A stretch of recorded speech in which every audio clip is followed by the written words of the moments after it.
Yesus.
Tujuannya yaitu memberi keselamatan bagi dunia, dalam ayat yang ke-21 tadi.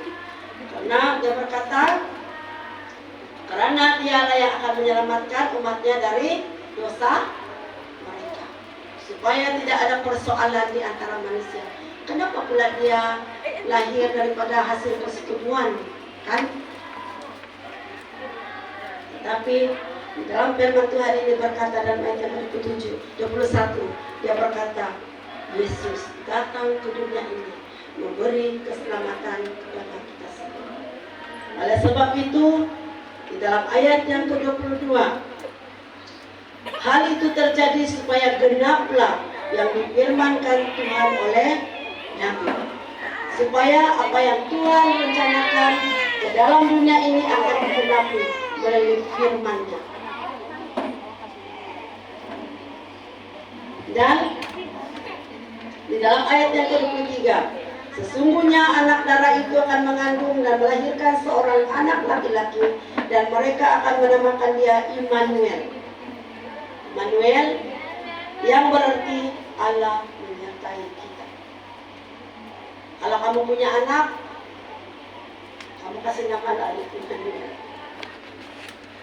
Sebab artinya Allah menyertai kita. Kan? Banyak ibu bapak, mereka kasih nama anak-anak mereka tidak tahu maksudnya. Kan? Orang nampak, oh ini cantikin namanya, kasih nama saja. Padahal orang tidak tahu dia punya nama, dia punya arti nama itu. Kamu kasih nama begini, sekali arti namanya tidak bagus, kamu bilang ini cantik. Kan? Mereka heran kenapa anak-anak saya nama mereka itu lain-lain.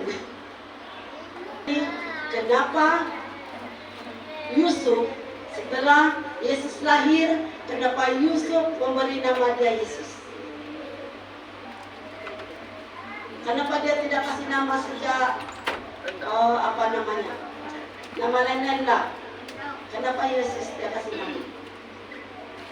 Sebab Yesus menyertai kita.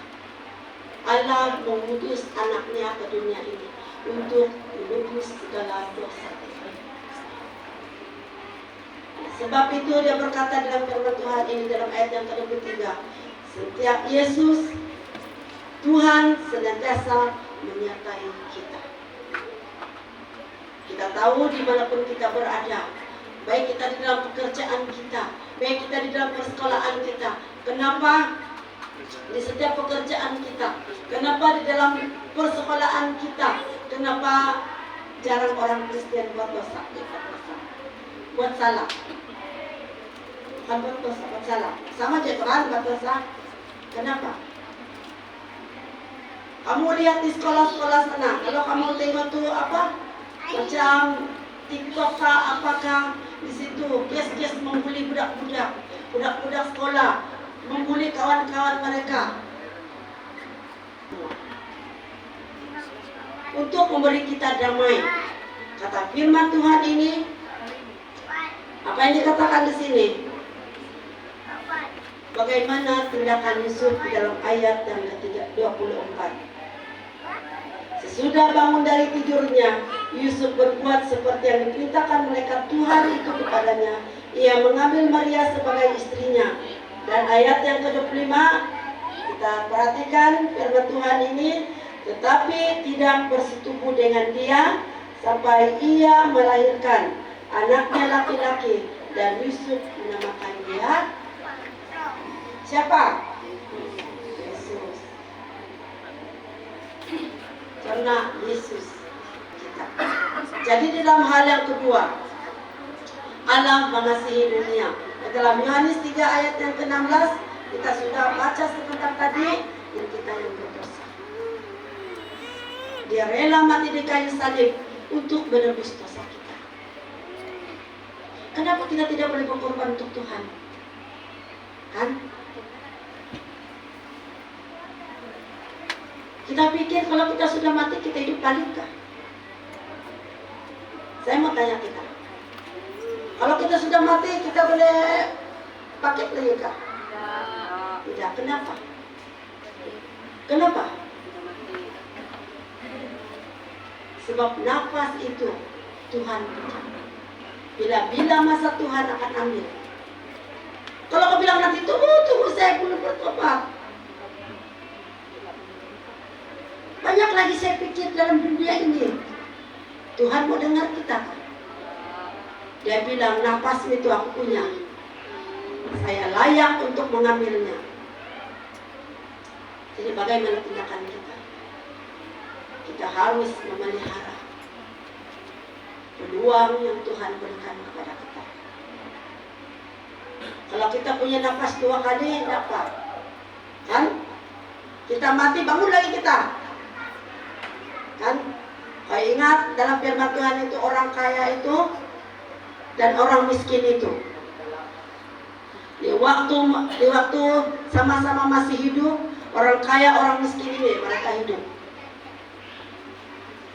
Lalu orang kaya ini duduk di meja yang dia makan, duduk di meja yang mewah. Tetapi orang miskin ini dia hanya pungut makanan si orang kaya itu.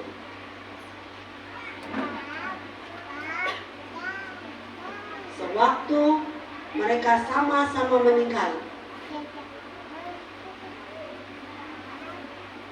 saya tidak akan menghakimi, tapi firman Tuhan berkata, sewaktu mereka sama-sama meninggal,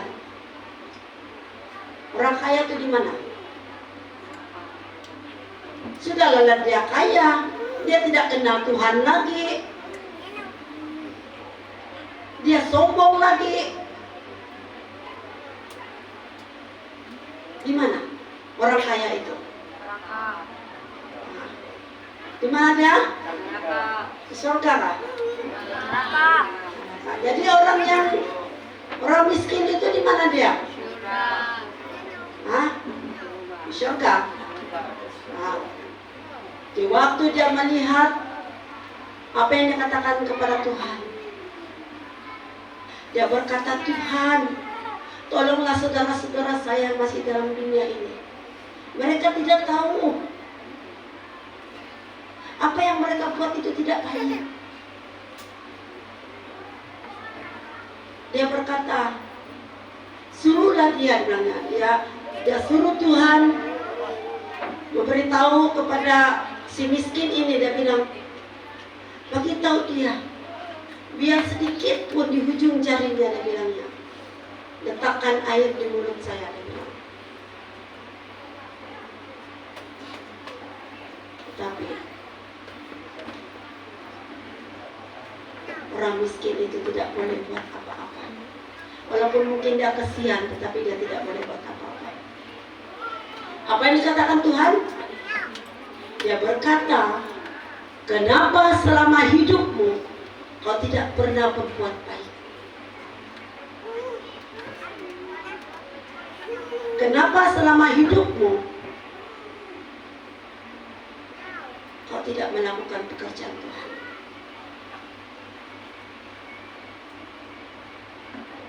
Nah, apa maksud perkataan Tuhan itu? Kamu tahu maksudnya? Kenapa selama hidup kita ini kita tidak pergunakan sebaik-baiknya?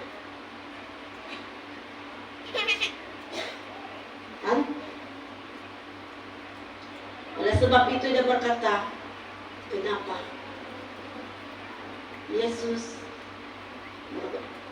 Yesus lahir ke dunia ini? Kenapa dia mati untuk kita? Supaya umatnya tidak akan binasa. Oleh sebab itu, kesimpulan firman Tuhan kita pada pagi ini mari kita melihat di dalam Titus 2 ayat 11 hingga ayat yang ke-13 sebagai ayat terakhir kita, masih jam 11.32.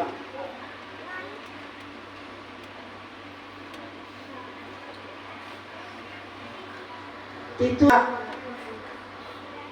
ayat 11 sehingga ayat yang ke-13. Mari kita bangkit berdiri. Karena kasih karunia Allah yang menyelamatkan semua manusia sudah nyata. Ia mendidik kita supaya mendengarkan kefasikan dan keinginan-keinginan duniawi, dan supaya kita hidup bijaksana, adil dan beribadah di dalam dunia sekarang ini, dan dengan menantikan penggenapan pengharapan kita yang penuh bahagia dan menetapkan kemuliaan Allah yang maha besar dan juru selamat kita Yesus Kristus. Kita ingat firman Tuhan ini bahwa kasih Allah menyelamatkan kita semua. Kasih Allah menyelamatkan semua manusia yang ada di muka bumi ini. Jadi dimanapun kita berada, ingat janji Tuhan. Tuhan sentiasa menyertai kita. Tuhan sentiasa memberkati kita. Tuhan sentiasa memberkati. Tuhan tahu siapa pasangan kita. Tuhan tahu hidup keluarga kita. Tuhan tahu apa masalah di dalam diri kita. Semuanya Tuhan tahu. Saya mengundang pemimpin kita. Oh